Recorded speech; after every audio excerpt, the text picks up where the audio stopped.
Moment of truth. Yan. Kitang-kita nyo.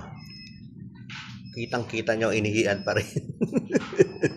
Pero kainaman na lang, dahil nga siya ay nakaharang, hindi siya direktang tumatama dito sa mugs.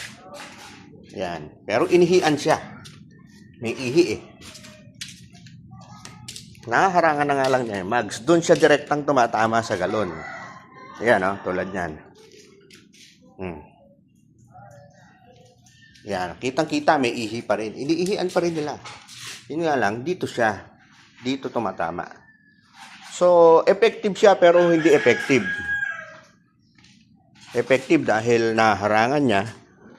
Pero hindi siya effective na nang dahil doon sa tubig na kulay asul na yon, masasabi mong iiwasan nilang umihi. Hindi po. Scam po yung tubig na yan. Yan. Okay.